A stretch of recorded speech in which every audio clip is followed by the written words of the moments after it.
All right, here we go, man. Another episode of TDM Talk. As y'all can see, I got a special guest in the building. I got my boy Andrew of Red Ink. What's going on, my brother? How you doing? Man, it's all good. It's all good. Thanks for having me. Yeah, it's good to meet you, man. I know we chopped it up about a week or so ago about doing this, and yeah, you didn't waste any time, bro. And No locked it in. doubt. Because there's a lot of people out there that they just, they ask, and then it's like, okay, do you want to do this or not? So I appreciate you pulling up, man. No doubt. I appreciate you having me.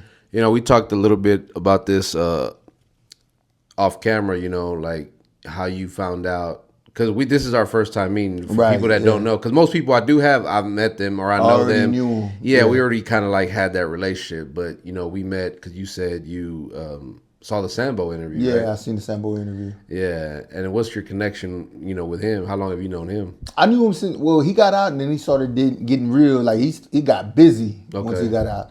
And, man, I can't really remember who introduced us, really. But, man, it seems like we've been knowing each other forever. Yeah. He's that type of dude. Yeah, you yeah. know what I mean? So, yeah. Nah, he's definitely one of them kind of cats that you can kind of talk to about just about anything. You got a lot of game. Soak up a lot of game from him for sure. No doubt. Okay, so we're here, man. Red Ink, man. So I want to know myself.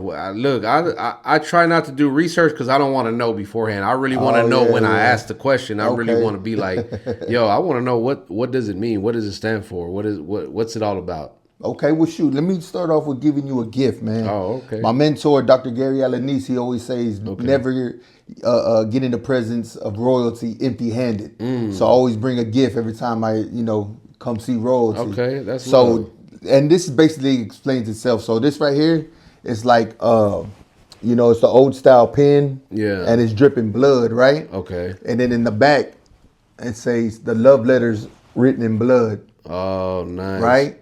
So what does that mean? That means, and that's for you. That's thank you, bro. Thank you, man. And that means like, so in the Bible, when Jesus is talking, the words are in red, right?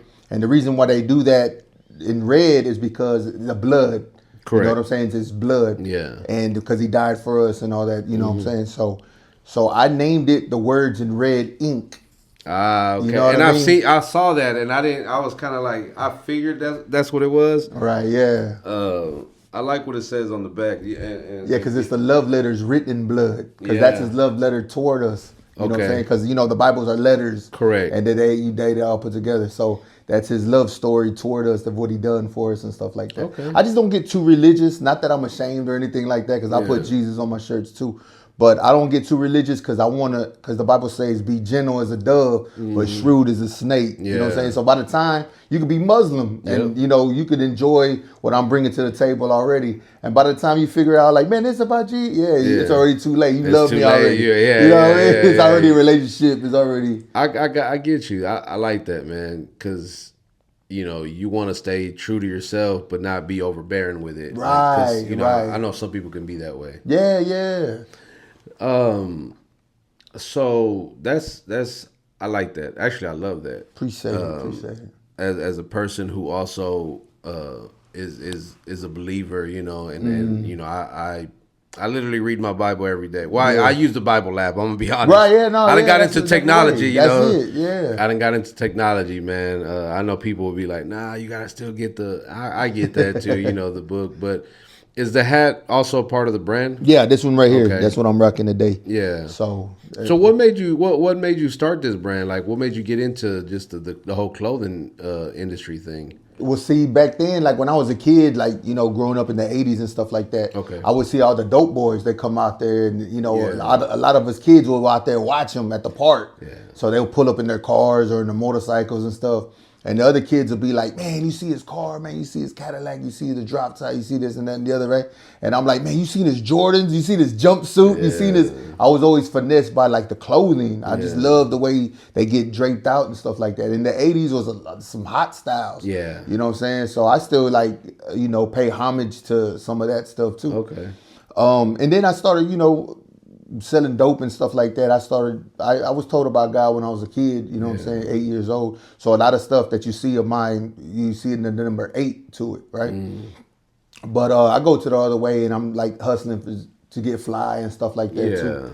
And, long story short, a shirt spoke to me one day. right? Like God started speaking to me, like kind of, I don't want to say spooky, but it was kind of like eerie to me at the time. Yeah, right. yeah. So I'm at the mall, right, and I'm ready to go to this barbecue, and like I'm looking for some Ralph Lauren because Ralph Lauren's a big, staple, and I like the his hood, stuff. yeah, in the hood, Yeah, like, yeah. yeah. So he's hot. So I'm looking for some, stuff, and I hear behind me an old hymn they used to sing when I was a kid, right? Okay. Like this is the day, this, Yeah. right? Oh, yeah, And yeah. and it was God was speaking to me so much that I knew that was something. So I'm like, man, I'm not looking. And something said, look, right at the shirt. I'm like, I'm not looking. I'm not looking. I'm gonna get some fly. I'm gonna go to this barbecue. I'm gonna try to pick a honey up. You know what I'm saying? I'm gonna do. I'm not looking. I ain't here for that. Yeah. And something said, look. So when I turned around, I looked. There was the dude had a T-shirt, and it was a hand like this, and there was a nail going through the hand, and it said, "Choose today who you will serve." And I said, "Golly, man!" So I go to him. I said, "Look, man, y'all got something to tell me. What is it?" And then like the girl kind of freaked out. She's like, "What happened?" Why I you said, so "Y'all got aggressive?" something to tell me." Yeah, and I was aggressive because Yeah. he was talking to me so much at the time. Yeah. So she goes, she signs. She's like, he's waiting on you. Wow. And I said, is that it? And then he goes, yeah. I said, I bet. And I left. Yeah. And so, later on in life, like I'm in the penitentiary this last time, and I think, I could talk to people through clothing. Like I could bring up some stuff through clothing. Yeah. That could be like, I don't need a soapbox and hear ye, Jesus coming soon. You know what I'm saying? I could dress somebody up real nice, real fly, put them out there, and a lot of people, man, I like your shirt. What is that? Oh, it's red ink. It's a conversation starter. All the day. The minute they All see day. it, they will be like, "What's that about?" Or they'll read the back because we get that, with our brand. Right. They see the colors or the message on the back will say, we will not apologize for embracing our culture, and acknowledging our history. No doubt. And I get tons. I was at the airport one time and they're like, "Hey, old white couple, I like the back of your shirt," and then that just kind of it starts there. So yeah. Man, that's actually very dope, man, because when God has his way of when he wants to reach us, he's going to reach us. No doubt, yeah. And then it just kind of like, okay, where are you going to go with it from there? You get that choice, like you going to keep going the way you're going or what's the move? What's the move, like you said, So let's backtrack a little bit. Your upbringing, are you from Houston? Yeah, I'm from Houston, born and raised. My mom and my dad.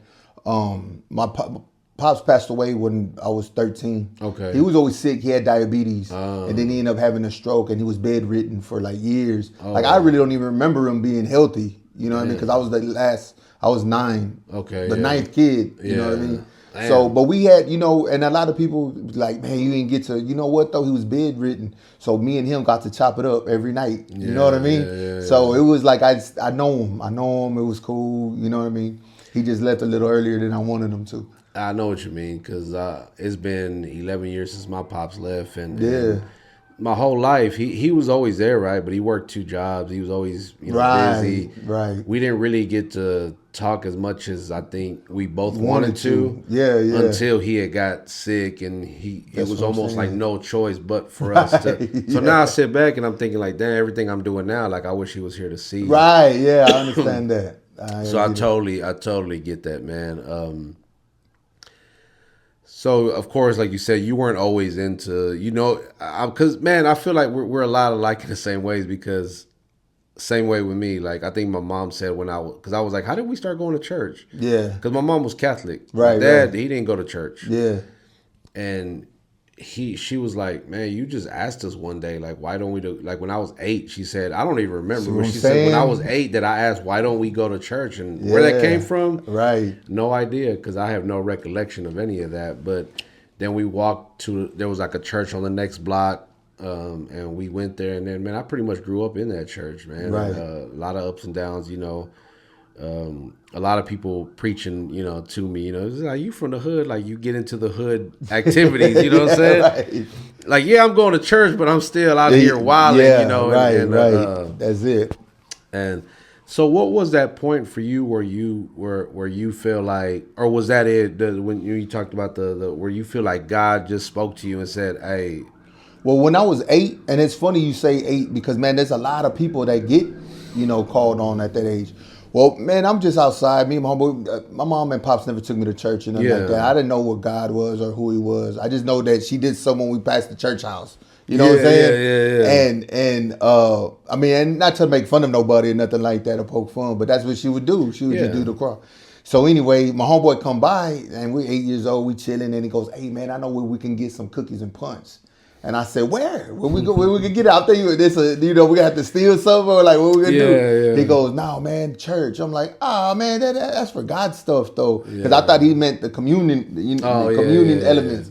And he goes, "No, man, they give cookies and punch, and they do this and they do that." And I'm like, "All right, so what? My mom drop us off, your mom pick us up. I'm over here already conniving on how to get this snack, right?" And he goes, "No, they'll pick us up." So he made a phone call. And here comes a little van, right? His name's Santos, right? Ramirez. And he come and he picked us up one night. And he took us to church. And man, they had cookies, punch, they had to you heart desire. Like we were eating, I got it, right? And they gave us more. I'm like, man, this is the lick. I was gonna say, what's one thing that the church is good for, man, is feeding some folks. Yeah, they'll feed you. But anyway, go ahead. So, and then he started talking. He's like, well, we're gonna go to class and he's gonna start teaching us. So I'm like, all right. So he started telling me about this king, about some man that loved us so much, you know what I'm saying? And, my mom and pops, I know they loved me, but they didn't know how to show it. You know what I'm saying? A lot of, like in our community, their dad and mom didn't show them how to love. Even though they loved them, they didn't show them how to, or, you know what I'm saying? So he told me about a king that loved me so much, and he just going off, and man, I started crying when I was a kid. I was like, man, I really felt the presence, right? So after that, I just started going by myself. He come pick me up Wednesdays, Sundays for like a couple of years. And then right when my pops got sick, 11, and I pray for him and stuff like that. I never broke my relationship with God, but it was just like the money situation. Like I can get this money for doing this. Yeah. You know what I'm saying? And the girls came, and then that came, and man, I just totally... the things that the world offers us, man. And when we say the world, we mean like in a secular sense, right? We with those of us that do, believe we know what we're talking about when we say the world, because it offers you some enticing things. You talking about the girls, the money, the clothes, jewelry, whatever. Just the presence, man, it's so crazy because again, we've never met until today, and then here we are, kind of almost same type of stories. Because, pardon me. Matter of fact, the man who's my pastor now, he was my youth pastor when I was young, and he'll always say, "Yeah, I remember when you was a knucklehead, running around," and that's how they got me through sports. Oh yeah. My mom was like, "There's this place that you can go play basketball at. There'd be a lot of kids there." And at that time, I was hooping all the time. I was like, I'll go. So I took some of the homies with me. And I remember the van came and picked us up too. My guy Kenny Walker, man. I never shout out that dude there, man. Cool white dude, bro. Would pick us up in the van and take us to the church. We'd be hooping. They'd be like, "All right, we're gonna take a break," and then y'all have a seat right here. We're like, "Man, what's going on?" Yeah. And then here comes my pastor. Shout out to Jaime. Jaime Garcia, man. Magic Mexican. That dude can hoop. That dude can hoop. That's why he used to call himself Magic Mexican. He would do all this crazy stuff. But anyway, he'd come out and he'd preach to us. Yeah. And I used to be like, man, what? I remember thinking, man, my mom got me, man. She tripped out, And little by little, bro, God just started speaking to me at that time. And I could go on about that, but we hear about you. So, but it's just, the correlation between the two stories is crazy.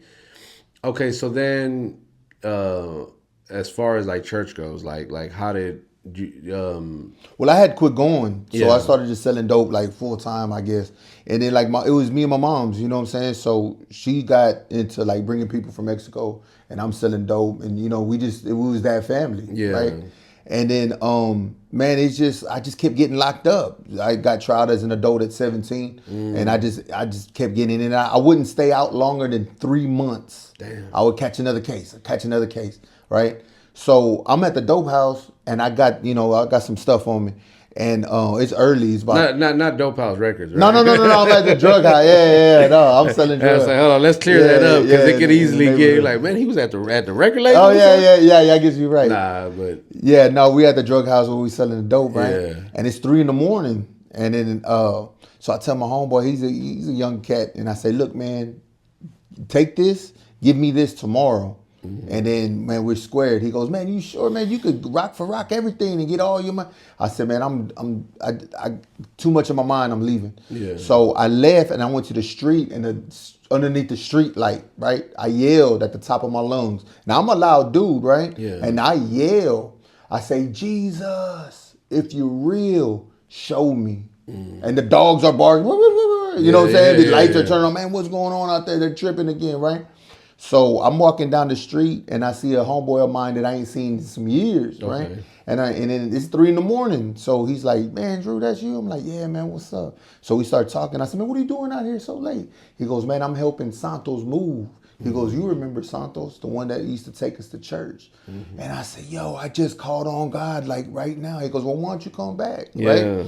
And it's crazy because like down the street, you know, underneath the street light, my homeboys out there drinking and smoking and stuff like that. And they're like, Drew, come over here. And it's like almost like, man, I'm looking at, right. The whole devil on one shoulder and the angel on the other one. Like, man, what do I do? And I hate to say like they're the devil because I love them too. Like I love them. They were drinking, smoking, whatever. You know what I'm saying?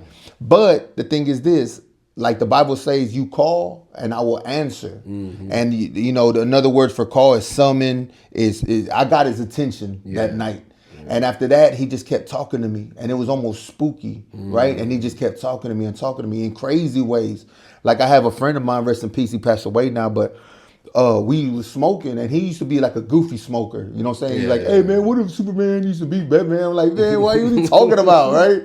So I just want to get lifted. I just want to escape this world for a minute. So we smoking, right? And he just like goofy and then he does this number, right? He goes, he's waiting on you. And he goes back and he's like, hey man, what I said? Whoa. I said, man, what'd you say? What did you just say? And then he goes, what are you talking about? And I said, man, what'd you just say? He goes, man, what did Superman be? Not that. Like, what did you say? And he, like, I got almost violent with him. I'm like, man, say what you said. And he goes, man, I don't know what you're talking about. Oh, wow. And he would talk, like God would talk to me like that a lot. So I told him, leave me alone. I said, hey man, leave me alone. Man, this is getting too crazy. Like, leave me alone. I said, look, because I was 22 at the time. I say, look, when I turn 30, that's when I'll serve you. I said, other than that, man, let me just make some bread. You know what I'm saying? And I try to hit a lick. It went down, and I got a 15-year sentence, and he put me up until I was 31. Wow. Yeah. Damn.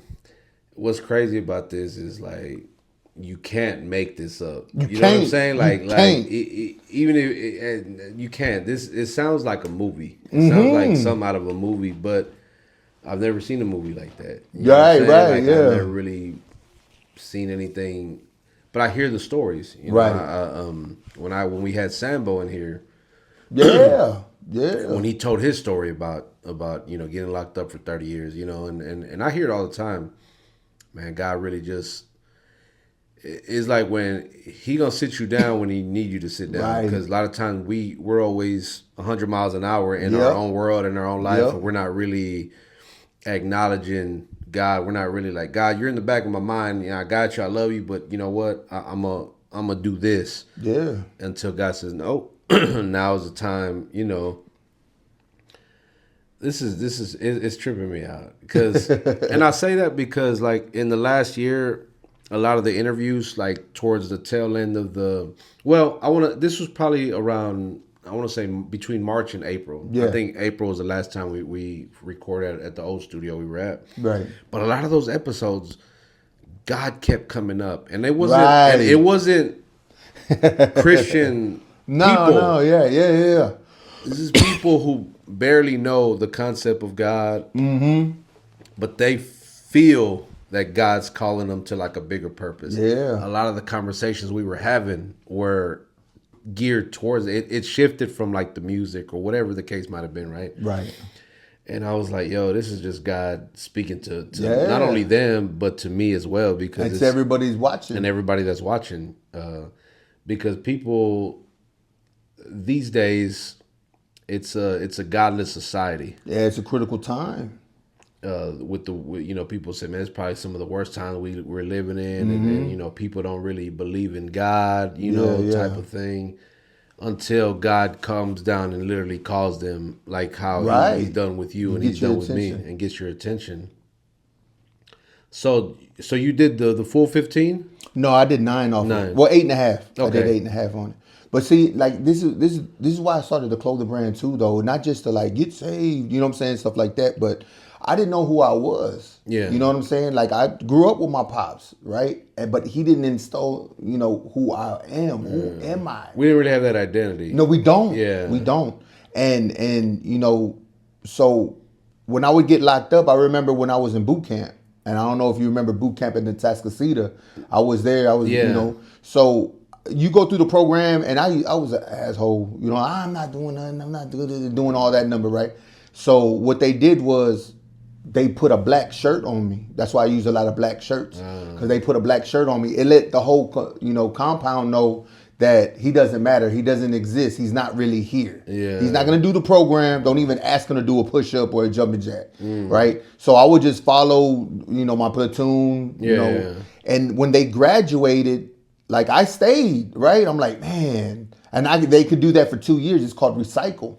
Okay. And I'm like, man, I want to go home, right? I'm like, oh, man, you know what? So one day I started doing jumping jacks, right? They gave me another platoon. And it was called Alpha. And the dude that was running it was drill instructor Hartley. And Hartley, man, instead of telling us, get down and do push-ups, he'd get down with us and do the push-ups. Like he was signed with Nike. He was in a couple of commercials back in the day. Yeah, so he was real fit. And man, I don't know, something when he would do something, I'm like, man, I could do that too. And it woke something up in me. It woke something up in me so much that I became a line leader. Like I started giving attention, you know what I'm saying? And everybody in the compound used to come by and were like, well, let me see Rodriguez. He's like, go see him, he's over there. Because I was, to everybody. Yeah. So they would come, they say, man, I had to see it myself. You following the program? I'm like, sir, yes, sir. You know what I mean? Yeah. And they wanted theirs because I was so, so they'll go out there, thrash me, make me do exercise. Yeah. But I never gave up. And because I seen Hartley, right? So the day we graduated, he comes and he tells me, Rodriguez, what are you going to do when you get out? Because we about to go home. My family's already out there waiting. Yeah. And I said, I don't know. And he goes, God damn it. He kicks the thing and he's like, what do you mean you don't know? He goes, you still don't see it, do you? He goes, you still don't see who you are. And I said, I guess not. And he's like, man, I hope it ain't too late before you see it. And he walked off. And I'll never forget that because I know the frustration now. Man. You know what I mean? Yeah. So God would always send men in my life to do that kind of stuff. Yeah. This last time I'm in the penitentiary and I never worked. I know hard work, right? So I was out there and I was doing outside yard, which is cutting grass all day and then chopping wood all day. And everybody used to make fun of this. He was a CO. His name was Carter, Mr. Carter. And he was an older man. He was in his 70s, but he was still getting with it, right? Yeah. And everybody used to make fun of him because he's like, man, he'll make you work. He'll make you work, right? And I never had that. So when he brought out the lawnmowers, he said, change the oil, put gas in them and get them ready to go. We looked at each other like, you know how to do that? You know how to do that? So he comes and he goes, hey man, didn't I tell you to put some oil in? I said, sir, I don't know how to do that. And he goes, what do you mean you don't know how to do a lawnmower? And then one guy said, who shows you how to do that? He goes, your dad should have showed you. He goes, I don't know my dad. And he kind of does anybody have their dad to show them how to? And none of us raised our hand, you know what I mean? So he says, well, I'll show you. So he became like a father figure to me, right? And he would always tell me, Rodriguez, nothing wrong with some hard work, right? So one day he's cutting this wood, right? And man, it was completely hopeless. You're not gonna cut this. He's a 70-year-old man. Even other COs in the facility were like, Mr. Carter, just give it up. It ain't gonna happen. It ain't gonna break. And he's steadily hitting it. And he's hitting it. And we're like, man, I just want to go back to the door. I want to eat. I want to chill. I want to take a shower. And then I started seeing it crack. And it broke. And I said, man, he did it. Yeah. So that woke something up in me. Yeah. And I said, you know what? I became one of the hard workers there. And then a friend of mine, he was already working in the commissary, right? Which is a Cadillac job. Every warder wanted that job. Yeah. And Mr. Carter was going to, he was retiring already. Another 3 months, he was going to retire. So, the woman asked if I wanted to work in the commissary. And I said, yeah, I want to work in the commissary. But, man, do you think I could wait 3 more months? And she goes, why? I said, because I want to finish out with Mr. Carter. She goes, you want to work with Mr. Carter for the next 3 months until he leaves? I said, yeah. She was like, why? Yeah, she didn't understand. Like, he's crazy. Yeah, so I went to him and I said, hey, Mr. Carter, I wanted to get another job. He's like, give it to me. I'll sign it right now. You could go. I said, well, before you do that, I kind of wanted to wait 3 months until you leave. He goes, until you retire, then I'm going to retire out of here too. Yeah. And then he was like, he goes, you want to do that, Rodriguez? I said, yes, sir. I said, I feel like you got a lot more to teach me. And then he was like, okay, well, let's get it in. And he would show me and he would teach me and he would, you know what I'm saying? That's a lot of stuff in our community, these youngsters, that we don't have that mentorship. You know what I mean? Pardon me. It's so ironic, man. Again, I keep saying this because it's crazy. Because I just clipped a part of the Sambo interview today and I posted it to our YouTube, where he mentions the lack of leadership. In our community. Right. And then he goes on to say and clarify by saying, when there's a lack of leadership, that means there's a lack of real men. Right. Real men, like the people you mentioned, lead by example. That's how I always felt. Right. Right. Me as a person, and I kind of always backdoor and talk about me coaching sports, right? I've coached youth sports for 15 years or so. Everything from t-ball to high school. Yeah.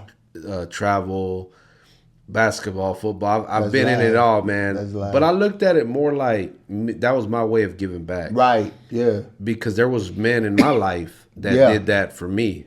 I did have my dad in my life. He was a great man. But I had other great men, other coaches that, like would kind of came with like a different approach, yes, sir. One of my coaches, he passed away a couple years ago, Coach Emilio Carpio. He was one of the soft-spoken coaches, never yelled, always had a toothpick in his mouth. Yeah. Hey, come on, man. But I got better playing under him.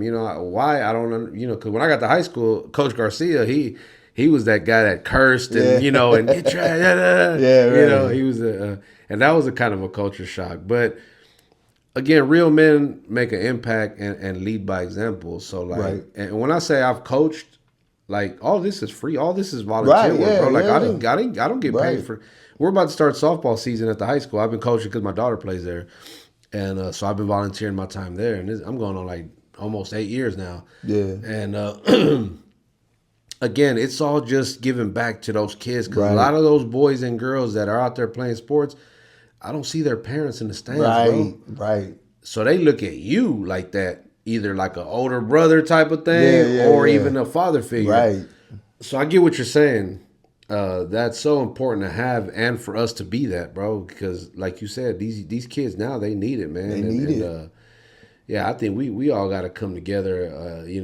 Sambo said this and also in the interview, man, we need to come together and really just work together and do something. Those of us that are really out here, doing something. And want the change. And want the change. Because you got it.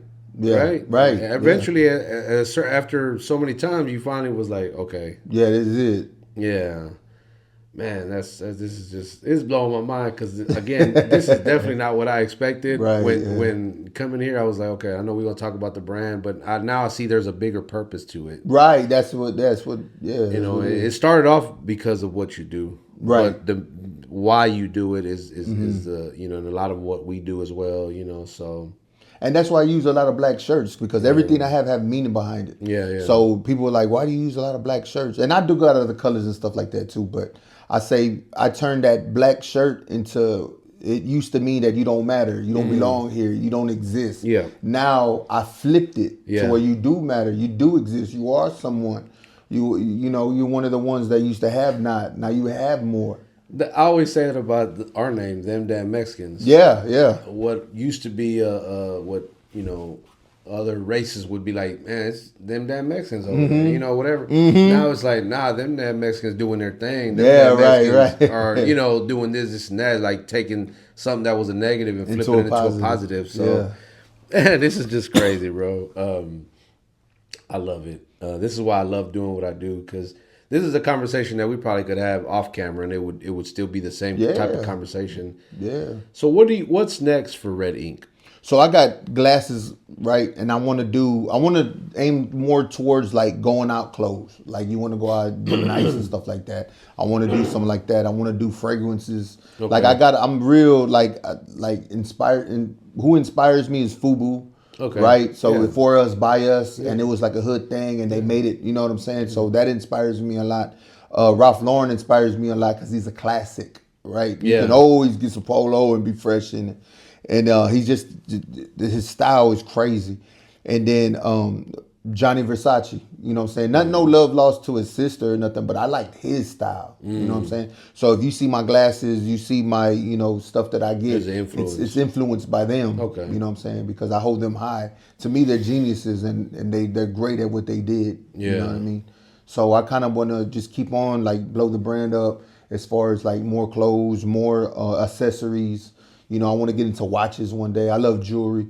You know what I'm saying? So I want to get into watches. I want to get into, That's different dope. variations. Yeah, that's dope. Not just streetwear. I mean, there's live streetwear too. Yeah, But yeah. man, like maybe like a turtleneck when it's time to go out, paint the town red ink is what I call it. You know what I mean? Yeah, yeah. So I got a few, things that I make to the side and people can order like that to go out, do the thing. So currently, like right now, where can people go if they want to buy merch? Can they go to your page? Is there a Yeah, website? they could go to the Instagram and then there's a link right there that you could just In the type bio. on it. Yeah. And then just get up in Do there. you do you ever do any like pop ups? Like go to any of those? I haven't done pop ups in a while, but I'll. Oh, you have though? Yeah, I have. Okay, Yeah, okay. and then that's another way to get the word out. But yeah, I'm looking forward this coming up to do a few more, just to get the word out, to show what I got. Oh, we'd love to have you, man, at our next. This year I think we're only doing 3 events. Well, maybe 4. I just was on the way up here talking to my boy Vic. We was talking about doing something in the summertime or whatever. But yeah, I'll keep you posted, man. Cool, You can just I come sell appreciate your merch, because we do have a lot of people that come out there with their clothing brands. We've had Art Manifested. I don't know if you know Art Manifested. His clothing brand. He does a lot of his stuff is Screw, DJ Screw. Oh Inspired. yeah, right. Really dope brand. We've had Trill Art Factory. Those guys are really dope too. Clutch City Clothing. It's a lot. It's a lot of people out in the city, man, doing something, but it's about how you stand out. Right. Like what you do is different. What I do is different. What they do is different. Yeah. So everybody has their niche. But yeah, that'd be cool to see that at one of our events, man. Come set up, So when they, man, I lost my train of thought. Well, I already asked the what's next. Yeah, so I mean, I guess I don't know if there was anything else, man, that you wanted to touch on before we kind of dip out, because I think we kind of covered a lot. Yeah. Well, I wanted to also, like, when I was, about to make parole. Yeah. A lot of people are like, "Man, you want to come home?" I'm like, "No, I don't want to come home. I'm scared to come home." And they're like, "What do you mean you're scared?" I said, "Man, prison saved my life, and I don't want to come back. And I know that I was in and out. That would hurt my people more than just staying in there." Yeah. So I wrote, my old when I used to pick me up. Okay. Right. I wrote them and I said, "Man, I'm scared to come home. What do I do?" And I said, "I made parole. They gave it to me. What do I do now?" So he wrote me back, and I still got the letter. He says, "This is what you do." He goes, "You get out, and there's a young preacher. His name's Gary Alanis. When you come out here, you go see him, and you sit under him." And I got out, and I met him, and I sat under him. And I left 2010, and today, 2024, I'm still under him.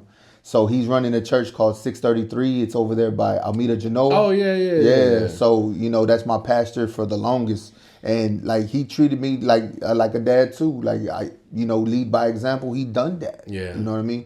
So I hold him real high. He's my mentor. I always say he's the second quotest, in my household. First is Jesus, and then it's him. I quote him. Yeah. But so he gave me the opportunity to help out the kids. He gave me the opportunity to help out young adults, the youth, and stuff like that. So he's given me, that passion that I got. He put me to work.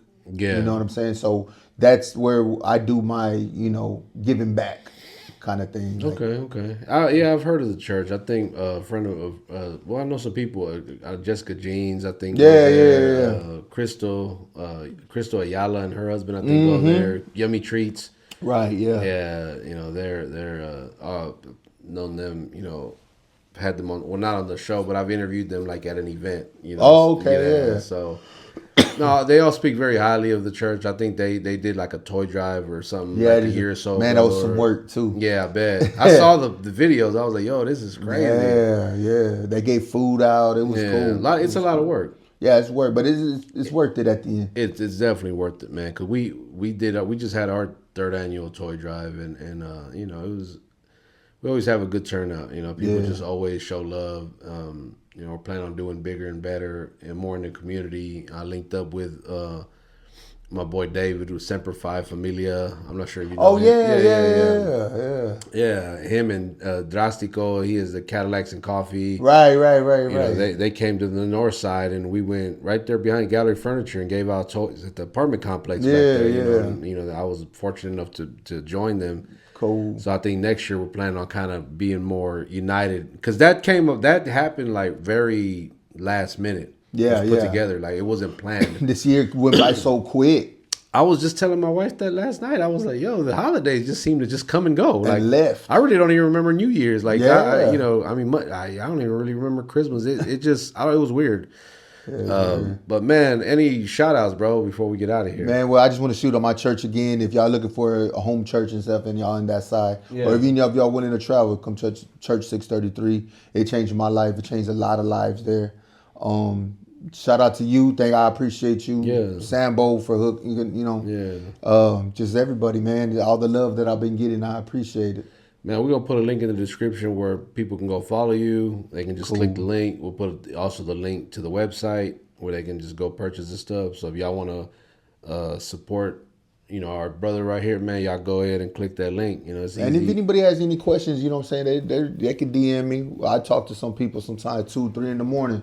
I wanted to say, he just gave me a shirt, and the quality, I can already tell, is really good quality. And I'm not just saying that because we're on camera, but this is really good quality, bro. I wear T-shirts. I like the thicker ones. Yeah. So I appreciate things like that, man. No you know, like you said, you want to be comfortable and stylish at the same time. At the same time, right. And then with the message you're presenting, it's like, I have no problem rocking this. I think I got the right hat that matched the shirt too on right now. So again, there's a link in the description where you guys can go follow him, man. Y'all go support, show love. You got any questions, anything, man, you know. But more than anything, go follow him for sure, and keep up to date with what he's got going on. And I'm gonna say this, man, we definitely got a lot more stuff to work on together. We're gonna definitely work together for sure from now, especially now that we chopped it up and we kind of have that same mentality, the same, vision, I guess, so to speak. It's kind of time for a lot of us to kind of start coming together. And like Voltron. Like Voltron, exactly. Yeah. I like that. That's stuff I grew up on right there. That goes over some people's heads, man. I might have to put the little, I'm gonna put it on the screen so they can see me. Y'all, those of y'all youngsters, man, y'all ain't grow up on that, man. Yeah. But man, make sure you guys hit that subscribe button, man. We appreciate y'all continue to watch and support the show organically, man. I love that more than anything because it's real, it's authentic, you know. So again, man, I appreciate you stopping by. I wish you nothing but success, bro. We're here if anything. Anything we can help, so we're right here, bro. Cool. So again, on that note, man, we appreciate everybody that's watching, and on that note, we are them damn Mexicans.